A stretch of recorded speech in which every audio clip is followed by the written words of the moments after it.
guys, it's Ahmer here. So today I have another video for you guys.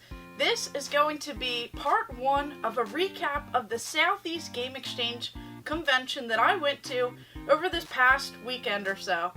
So this convention was amazing. It was my very first video game convention, so I had no idea what to expect.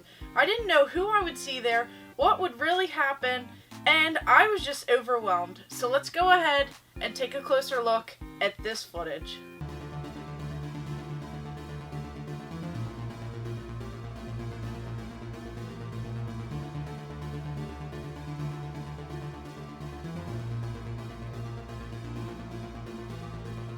So this convention is put on every single year by this really awesome person named Austin, and he definitely reached out to me to see if I would be interested in joining a panel at this convention. So I was just so shocked that I was a part of this video game convention. They have it every single year. It was at the Greenville Convention Center, and this thing was Saturday and Sunday.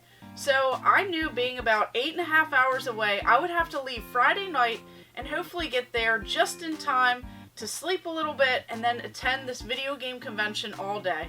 So the first day on Saturday was the longest day, and after only having a few hours of sleep, I definitely felt it, but I was just so excited. The adrenaline was there. I was just so excited to meet everyone and see what this gaming convention would actually be like.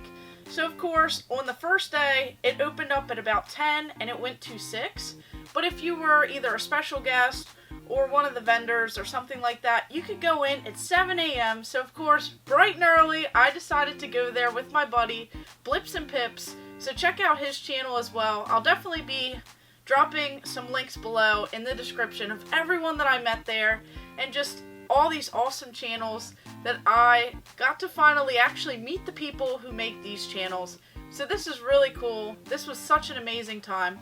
So of course, I get there really early and there aren't as many people there, so I got first dibs, kind of walking around, seeing everything that this convention had, all of the games, all of the displays, just so much stuff was jam-packed there. Of course, everyone was just setting up around 7 a.m. So not everything was open just yet. So I found a few tables right away that I wanted to purchase some things at.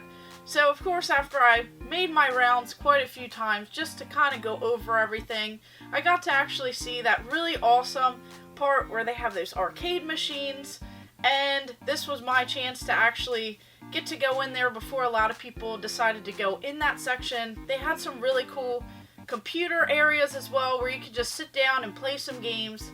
Just go and just enjoy yourself if you needed a break from everything else going on.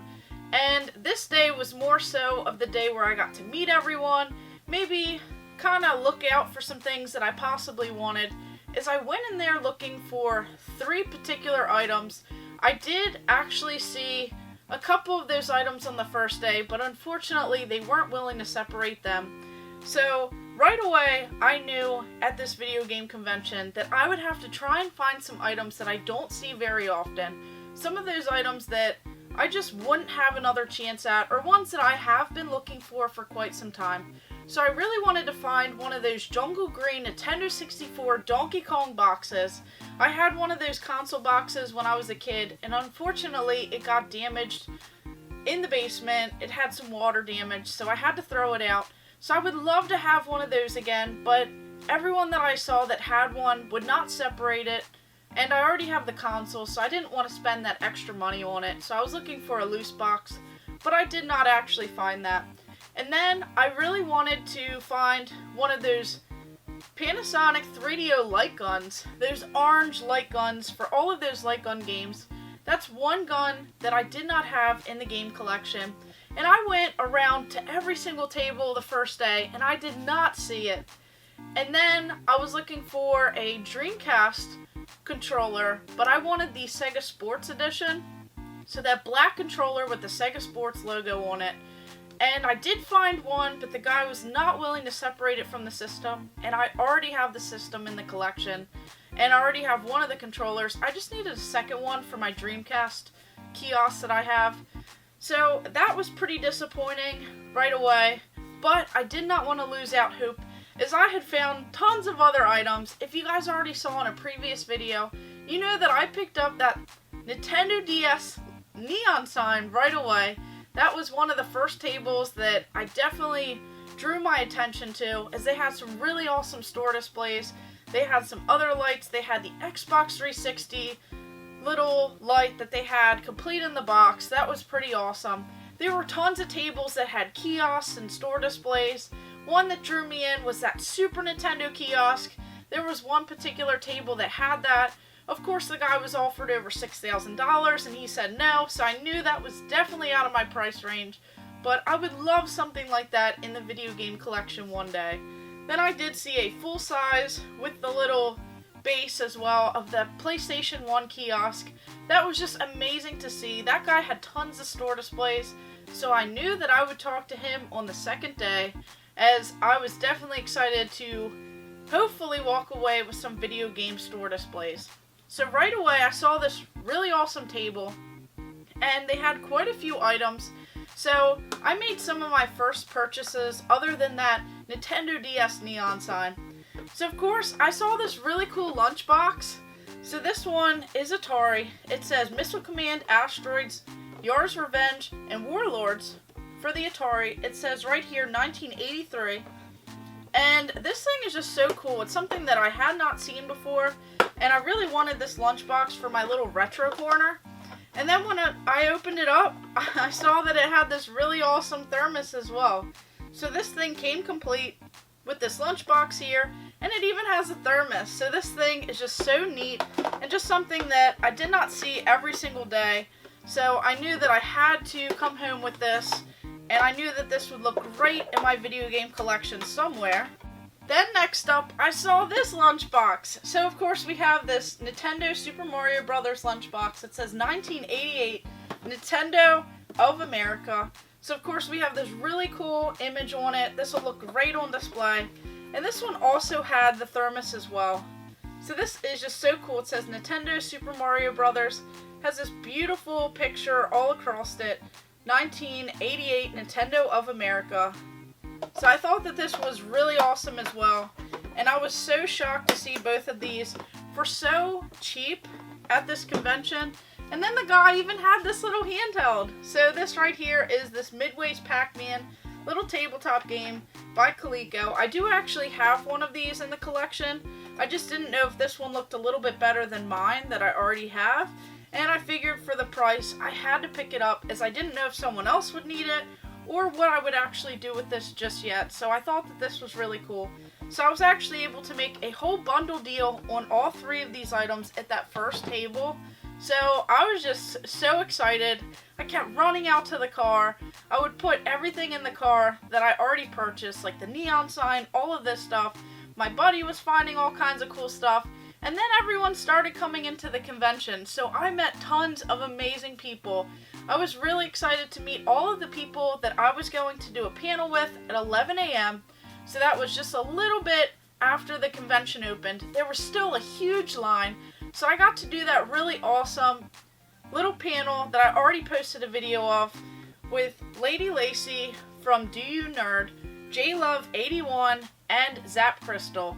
So I was just so excited to do this Women in Retro Gaming little panel that we had. We had such a blast. I got to go to other people's panels as well.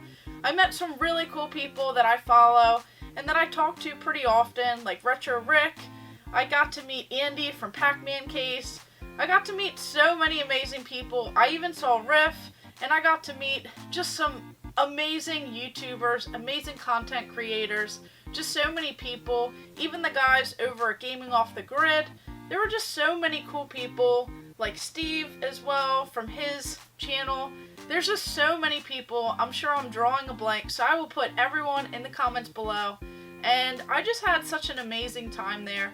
It was just really awesome. The first day was definitely overwhelming. There was so much to see. Just aisles and aisles of video games, store displays, just handmade items. People had tons of coasters, pictures, prints, artist stuff. There was just so much cool stuff, all related to video games. There was that awesome little arcade area as well, where you could just blow off some steam and play some games if you wanted to relax. I got to meet Russ Lyman. I got to meet so many amazing people, and this convention was just such a blast. I had such a great time. And then after the convention was wrapping up, I just knew the second day I would definitely have to go out there and try and find some more deals, as some of those bigger items that I really wanted would hopefully go down in price, and maybe I would get lucky and find one of those 3 items that I went into the convention looking for. So that day was just overwhelming. I didn't know what to expect. I met some amazing people. There were just so many people there, and it was just so great. So afterwards, after everyone finished up at that convention, all of those amazing panels and everything that was jam-packed the first day, we all decided that we would go out to this restaurant and have some food together. So that was really amazing. There were so many people there. Austin, who actually put all of this together, he rented out a little spot for everyone who was there, and we got to just enjoy some time together, and that was just really cool. Afterwards, we also went back to a really awesome channel's house. So if you guys have seen NES Addict, if you've seen his channel, he has a really awesome video game room. He has tons of Nintendo stuff, Mario stuff, and I got to see his game room in person. That was really cool, going over there with all of these other great channels as well. So we just had a blast, and then we knew that we had to get some rest for the next day. So that I will actually do part 2 on that part of this video to show you everything else that I got, as the first day was more like a meet and greet. It was more like just kind of jam-packing everything together in that first day with all of the panels, kind of exploring and seeing what there was to offer at this video game convention. So make sure you guys stay tuned for part 2, and I will show you everything else that I scored at this game convention. So of course, thank you guys for watching. Make sure you like and subscribe. Go ahead and check out my other videos, and stay tuned for more.